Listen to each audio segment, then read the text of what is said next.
A reading from the Holy Gospel according to John. Standing by the cross of Jesus were his mother and his mother's sister, Mary, the wife of Clopas, and Mary of Magdala. When Jesus saw his mother and the disciple whom he loved standing beside her, he said to his mother, "Woman, behold your son." Then he said to his disciple, "Behold your mother." From that hour, the disciple took her into his home. The Gospel of the Lord. Praise be to you, Lord Jesus Christ.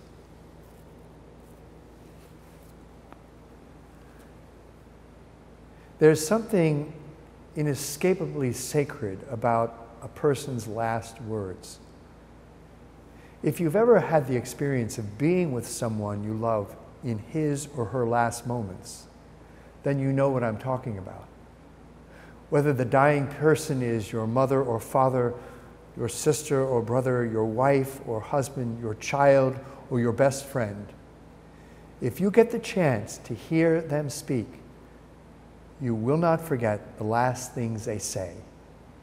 Because last words reveal the heart of a person, who and what mattered to them in this world, and what they thought most important to say before passing over into the silence of death.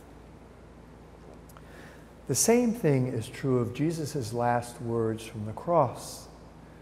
They matter too, because they reveal his heart, who and what mattered to him, and what he thought most important to say in the last moments of his earthly life. Just before Jesus died on the cross, he spoke to his mother and the beloved disciple. Now, given that the crucifixion was basically death by asphyxiation, why would Jesus willingly suffer the excruciating pain it would have caused him to pull himself up by the nails in his hands and feet and utter these words to his mother and his disciple? What does Jesus mean when he says, "Behold your son," and "Behold your mother"? First, Jesus' words to Mary and the beloved disciple are a kind of formal last will and testament. As biblical scholars have pointed out, in the ancient world, a man sentenced to death by execution was legally able to bequeath his possessions by simply declaring his will from the cross. When it comes to Jesus, of course, he has no possessions, no money, no land, and no home to give away.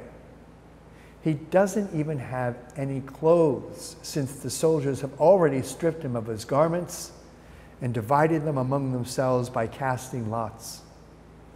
Thus, the only earthly possession Jesus has left is his mother. And he even gives her away. And the result? He dies in complete poverty. Secondly, Jesus' last words to Mary and John are a kind of formal act of adoption by which Mary takes John to be her adopted son, and John takes Mary to be his adopted mother. Jesus is not just expressing a fleeting wish on his part for someone to look after Mary once he has died. He is making a formal declaration of his will. Mary really becomes John's mother, and John really becomes Mary's son. Third, and finally, lest there be any doubt about this, it is important to emphasize the beloved disciple's response. From that hour, the disciple took her to his own home. The original Greek of John's Gospel does not use the ordinary word for home. What John actually says is that he took Mary to his own. In other words, the beloved disciple is to treat Mary as his mother, as his own mother. By accepting Jesus' last will and testament, the mother of Jesus is now John's own mother, and he is now her own son. And you, my brothers and sisters, like the beloved disciple, are being invited, as is every Christian is being invited, to take Mary to be his or her own mother. I think a beautiful example of this is Karol Joseph Wojtyła, the former St. John Paul II. Just 1 month short of his 9th birthday, his own mother died. At that moment of loss, Karol turned to Mary, turned specifically to our Mother of Perpetual Help to be his mother.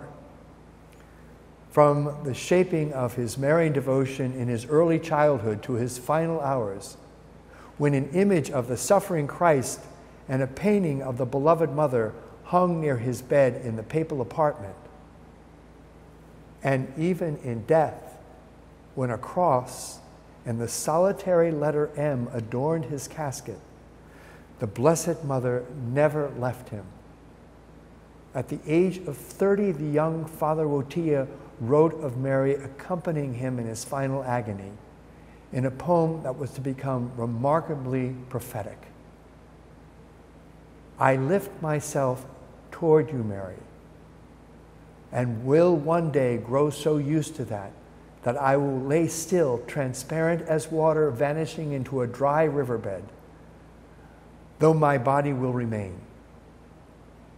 Your disciples will come and hear that my heartfelt heartbeat has stopped. This maternal relationship was at the heart of John Paul's life.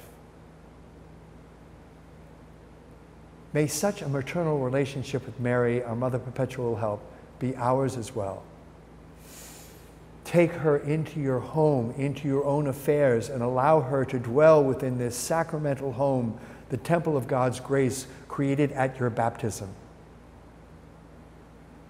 And may her attentive stillness in the icon always be a part of you.